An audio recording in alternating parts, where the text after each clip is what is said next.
Hello friends, Radhe Radhe. तो आज हम भगवत गीता के अध्याय 2 के बारे में जानेंगे। भगवत गीता के दूसरे अध्याय को सांख्य योग कहा जाता है। यह अध्याय गीता का सबसे महत्वपूर्ण भाग है क्योंकि इसमें भगवान श्री कृष्ण अर्जुन को जीवन, मृत्यु, आत्मा और धर्म के गहरे सिद्धांत समझाना शुरू करते हैं। पहला पॉइंट, अर्जुन का आत्मसमर्पण। अर्जुन युद्ध से पूरी तरह से हतोत्साहित और भ्रमित हो जाते हैं। वह अपने शस्त्र छोड़कर श्री कृष्ण से मार्गदर्शन मांगते हैं और कहते हैं कि अब वह उनके शिष्य हैं और उन्हें सही रास्ता दिखाने की प्रार्थना करते हैं। श्री कृष्ण का उपदेश। श्री कृष्ण अर्जुन को समझाते हैं कि वह जिस शरीर को मारने या मरने वाला समझ रहे हैं वह तो नश्वर है, लेकिन आत्मा अमर है। आत्मा ने तो ना कभी जन्म ले लिया है, ना ही कभी वह मरती है। आत्मा को कोई शस्त्र काट नहीं सकता, आग जला नहीं सकती, जल गीला नहीं कर सकता और हवा सुखा नहीं सकती।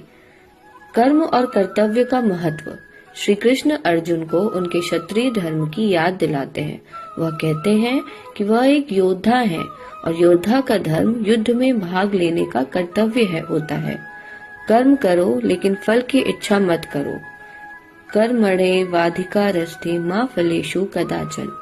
अपने कर्म को समर्पण भाव से करते हुए निष्काम भाव रखो। स्थिर बुद्धि योग। श्री कृष्ण बताते हैं कि स्थित प्रज्ञ वह व्यक्ति है जो सुख दुख, हार जीत, लाभ हानि में समान भाव रखता है। ऐसा व्यक्ति आत्मज्ञान में स्थिर होता है और उसे कभी भी किसी परिस्थिति में कोई भय या चिंता नहीं होती। निर्णय और संतुलन की शिक्षा। अत्यधिक सुख या दुख में डूबना आत्मा की शांति को भंग करता है।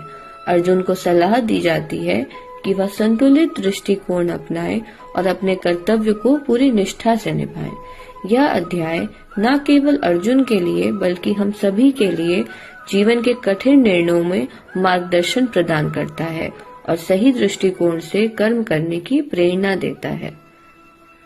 इस अध्याय से जो हमें सीख मिलती है वह यह है कि आत्मा अजर अमर है, इसलिए मृत्यु का भय व्यर्थ है।